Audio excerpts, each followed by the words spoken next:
Welcome back to Outlandish Claims. It's like we never, ever left our rooms. I am Adam. Of course, in the red crap over there is Gio. We got the Yankee hat, Mr. Miller. He is draped in Bronx. Are you from the Bronx? No, you're from bougie Long Island. And we got Mike Edwards over there, who's killing it with Lent. He's no longer allowed to take walks. But he does have other people taking walks to him, which is nice for him. Everybody deserves exercise. Wow. I think my thermostat just moved from the heat you brought to the room, bro. Damn, wow. Inside jokes are fun. Why wouldn't he go for a walk? Walking is essential to life. Oh, man. You know, just like 21 Savage, I'd be running.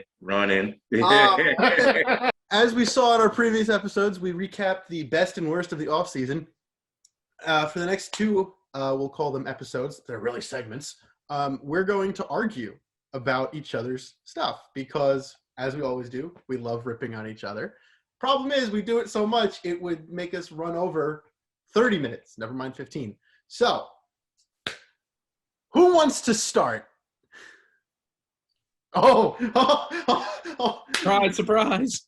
So my man Fandango Poppy hinted at this one for the worst offseason of Major League Baseball. And I understand, you know, when we want to talk about the Rays and just the fact that they've gotten everything wrong, or the NL Central, because they have pretty much done nothing, just stayed put, all of them. I get all of that. The Rockies, Trevor Story, bad story right now. Arenado, I don't know what to do. What I'm going to talk about, okay, is practice. None other than the Seattle Mariners, okay? These mo, let me tell you something right now, okay? I don't know who Kevin Mather Sorry, Mike, but I broke Gio. I don't know who Kevin Mather is, but he damn sure ain't Marshall Mathers. I'm going to tell you that right now. He damn sure ain't Marshall Mathers, okay? Because Marshall Mathers would have been smarter than to put something together like that if he was on tape. This guy, okay, called out a pitching coach and one of his top prospects for language barriers, so that's racism, right? He called out his top player and probably one of the most decorated Mariners players to ever play the game in Kyle Seager. Called him overpaid. By the way, $18 million is not overpaid last time I checked in Major League Baseball. Okay. Manny Machado and Bryce Harper are making $300 million. Okay, especially Bryce Harper. Bryce Harper is making $300 million. I do not want to talk about no $18 million for 2021, 2022. It could be 50. I do not give a damn. Okay. And then, hold on, Gio, hold on. The icing on the cake is just, not only is there a lack of empathy and a lack of accountability, there's just a lack of awareness. You say this in front of a Rotary Club where people who are supposed to be brought together for their influential ideas on how to improve society, and you chastise your whole team. Not only is it disgraceful, it's despicable, and quite honestly, it's cringeworthy, but it makes me honestly believe not only how many people in the Mariners organization actually think the way this man does that don't speak on it, but how so many sports executives, not just baseball, sports executives, but especially an emphasis on baseball, think like this. Mike, I think in terms of PR stuff, absolutely, you're right. The Mariners totally take the cake. And that was just a week ago. I mean, Bobby Schmurder's out. He knows all about that. So he was out a week ago. So okay, anyway, I'll celebrate that. I'm still crying over Daft Punk. All right, so I do agree in terms of PR that they had the worst. I can't say in terms of baseball because they did sign Ken Giles. They re-signed Paxton again. So they got themselves what they did, and we know where the Mariners are at. They're in no way in competition. Those two pieces that they signed, they're going to trade them in the middle of the season if they're having good years, especially a guy like Paxton. we'll see him back in the Bronx in July. So let's be real. Let's be real about this. But that's what those were. So I can't fault them for that. But in terms of PR, I believe you're 100% right. And you're absolutely right. The players are now going to take that to the table and say, look at all of these. Look at the Gleyber Torreses. Look at the Juan Sotos. Look at the Bryce Harper when he first started. Look at all of those things, starting the service time clock. And, hey, even Adam brought it up with a Rosarina before. Just to be clear, the only reason why I say they had the worst is even with those signings that you mentioned, you have an organization now where the players are not only not motivated, they are the least motivated that they've ever been to actually perform for this team and make them do good. They're about to take off their jerseys and lay them at center court. Who wants to play for the Mariners right now? Look at that. I made a basketball reference. Aren't you proud of me, Gio? Always. But I guess I'm going to speak up on this now because I only raised my hand because I want to make a joke about, you mentioned Bryce Harper being a bad contract. He did win a title for DC, so it kind of paid off. Yes, he did. Yes, he did. The only guy to win a title for the team he left. Oh, my God. Right? He's worth the money. But I'm going to switch my – Do you know why? Because we got eaten. I'm going to go back to you, Mike. You mentioned bad PR. And you mentioned a team that had the best offseason before. Let's not forget the Mets. I don't think the Mets had the best offseason. In fact, I think they might be screwed in the long term after what they've done this past offseason because, like Millz mentioned before, Lindor has to sign an extension. Get him, Gio. Get him. You still have to pay Conforto. You still have to pay Dom Smith. You still have to pay Jeff McNeil. I was going to say, don't forget the squirrel. You can't forget the squirrel. So now you got that going on. And let's not forget the person, fun fact, Kalenic is actually a Mets move because, a highly touted prospect, getting traded away is a very Wilpon move. But going back to the actual current Mets organization, you want to talk about bad PR moves. The GM that got Lindor was sending unsolicited pictures of his bottom parts to other women in the sports media and is now gone. And now they replaced him with the person they rejected originally because the guy who got them, Lindor, who is either going to re-sign to a ridiculous amount of money that he doesn't deserve, or he's just going to go for nothing. So, yes, they had some pretty good moves. I mean, Trevor May is a good signing.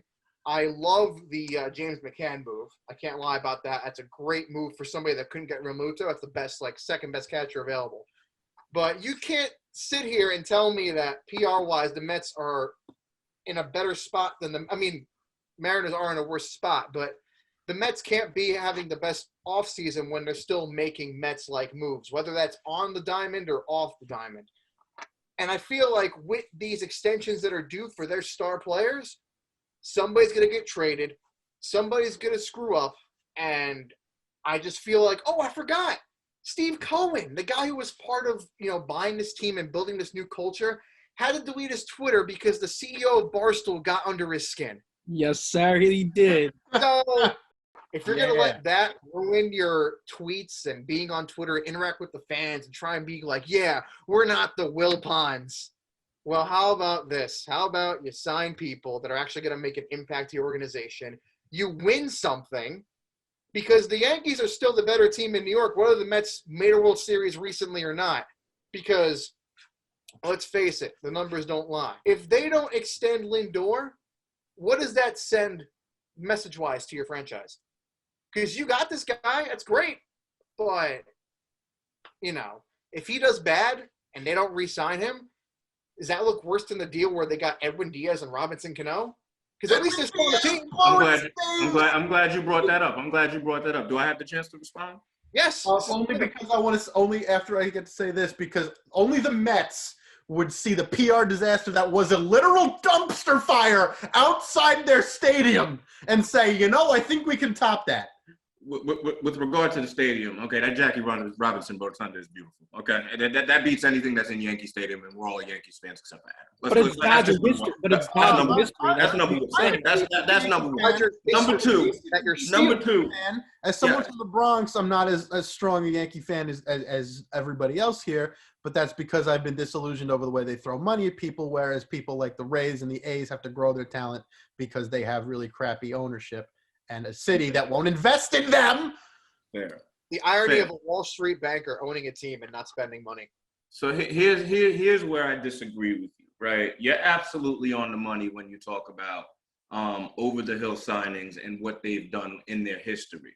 And I'm glad you brought up Robinson Cano because I would take it a step further. I'd talk about Adrian Gonzalez, okay? I'd talk about Jason Bay, all right? I'd talk about Pedro Martinez. We could go on and on. Jed Lowry, who played like one game for the Mets. Right. And Jay Bruce twice, I believe. Anyways, so here's where I disagree with you. When you talk about spending money, the problem with the Mets is that except for Bobby Bonilla, they've never spent money, okay? You've got an owner.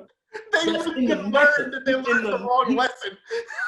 He's in the city of New York, and you have the opportunity to go big like you never have. And when you have a chance to get a Lindor, and I know you agree with this, you have a chance to get Lindor. You can't get Trevor Bauer because that Jay Cutler lookalike went over to the Los Angeles Dodgers, for Christ's sake. Who don't get me started, okay? I don't want to hear about no Padres talking about the Los Angeles Dodgers. It's la-la. It's la-la. That's number one. But when you have an owner that takes action on the bad decisions made by the previous management, he takes action and fires the guys that have been accused and basically proven guilty of sexual misconduct, okay? And you combine that with the ability to spend like they haven't before. The Mets have a bright future. And we're going to have to see whether it comes to these extensions and how much money they're willing to draw out. But you can't say, at least for the interim, that they didn't do what they needed to do this offseason. That's all I'm saying.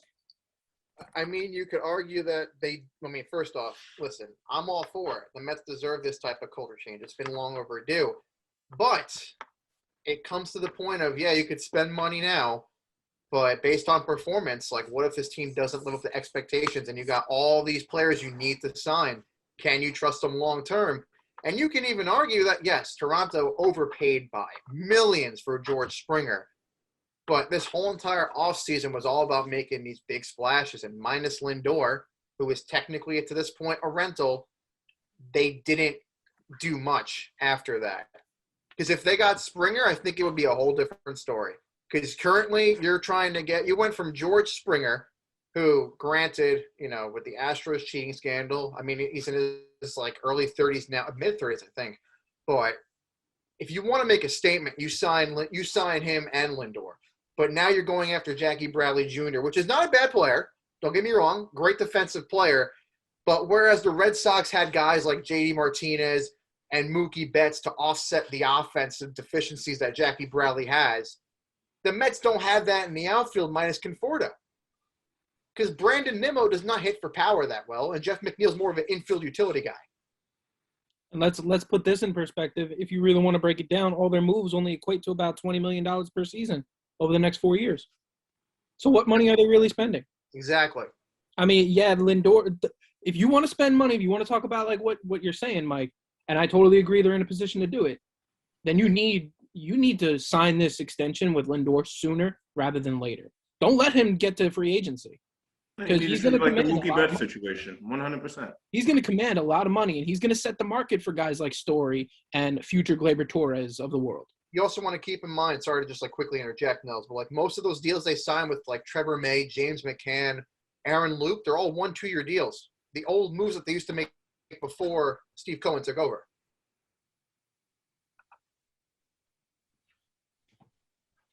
There's a good stopping point right there. Perfect. Okay. That takes care of segment number 1 of us arguing. Come back tomorrow to see if we yell at each other even more than we did and if it gets even crazier, because something tells me that my cat staring me down while she was taking a dump in the litter box is not the scariest thing we're going to see on this show.